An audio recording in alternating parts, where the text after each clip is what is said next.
बीच खबर है कि भारत ने तालिबान सरकार के विदेश मंत्रालय में काम करने वाले अधिकारियों को ट्रेनिंग देने का फैसला किया है। ये ट्रेनिंग ऑनलाइन दी जाएगी, जिसके बारे में तालिबान सरकार ने खुद आदेश जारी किया। इस ट्रेनिंग में तालिबान सरकार के वो अधिकारी शामिल होंगे जिन्हें अंग्रेजी आती है, क्योंकि अफगानिस्तान में भारतीय दूतावास के अधिकारियों ने अंग्रेजी में विदेश नीति के गुण सिखाएंगे। 14 से 17 मार्च तक चलने वाली ये ट्रेनिंग ऑनलाइन होगी, जिसमें तालिबान सरकार के विदेश मंत्रालय के अधिकारियों को विदेश नीति और कूटनीति सिखाई जाएगी। इस मामले में खुद तालिबान सरकार ने एक आदेश जारी किया, जिसमें उसने तालिबान सरकार के अधिकारियों से ट्रेनिंग में शामिल होने को कहा और ट्रेनिंग के बाद उनसे रिपोर्ट मांगी, जिसमें वो ये बताएंगे कि उन्होंने भारतीय दूतावास के अधिकारियों से विदेश नीति के कौन से दांव पेच सीखे।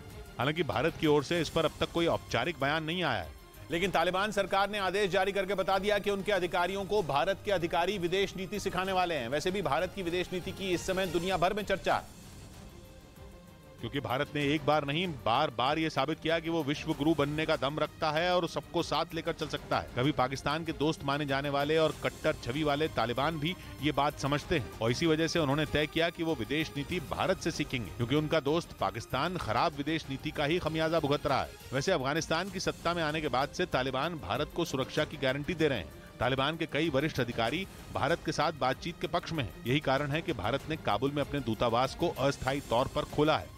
इधर राजस्थान में कांग्रेस विधायक हरीश चंद्र मीणा ने अपनी पार्टी की कमियां गिनवा डाली और बीजेपी की तारीफों के पुल बांध दिए।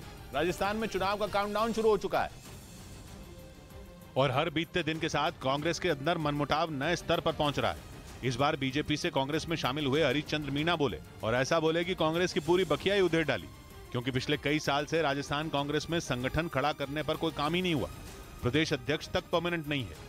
हरीश चंद्र मीणा इसी बात पर बरस पड़े। प्रदेश अध्यक्ष 2-2.5 साल से निष्क्रिय आदमी। उन्होंने बीजेपी की तारीफ करने से भी परहेज नहीं किया। हमारे सामने जो विरोधी पार्टी बहुत मजबूत है। हरीश चंद्र मीणा पहले पायलट गुट में थे, फिर उन्होंने पाला बदला और गहलोत गुट में चले गए, लेकिन अब वो बीजेपी की तारीफ कर रहे हैं। यानी राजस्थान कांग्रेस के अंदर ही किसी बात पर एक राय नहीं, जो पार्टी को कमजोर कर रही है, क्योंकि खुद कांग्रेस नेता कह रहे हैं कि बीजेपी चुनाव में कोई कमी नहीं छोड़ रही, जबकि कांग्रेस के नेता और संगठन का कुछ अता पता ही नहीं।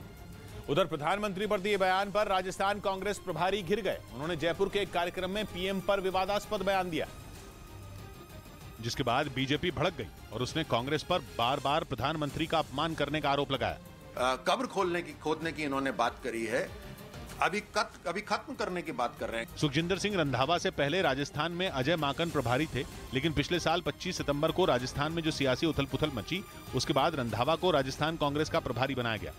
इस बीच अमेरिका के न्यूज चैनल CNN ने यह दावा किया कि यूक्रेन जंग में जब्त किए गए अमेरिकी हथियारों को पुतिन ईरान भेज रहे हैं, ताकि वो उनसे मिलते जुलते हथियार बना सके। पिछले एक साल से चल रही इस जंग में अमेरिका और नेटो के देश यूक्रेन को एक से बढ़कर एक हथियार भेज रहे हैं, और उनमें कंधे पर रखकर चलाने वाला हथियार जैवलिन एंटी टैंक मिसाइल भी है। पश्चिमी मीडिया का दावा है कि जंग के मैदान में अमेरिका का यह हथियार रूस के ताकतवर टैंकों के लिए काल साबित हुआ। इसके अलावा अमेरिका ने रूसी फौज को रोकने के लिए जेलेंस्की की सेना को एंटी एयरक्राफ्ट सिस्टम स्ट्रिंगर भी दिए थे, लेकिन कई जगहों पर रूस के जोरदार वार की वजह से यूक्रेन के सैनिक इन हथियारों को पीछे छोड़कर भाग खड़े हुए।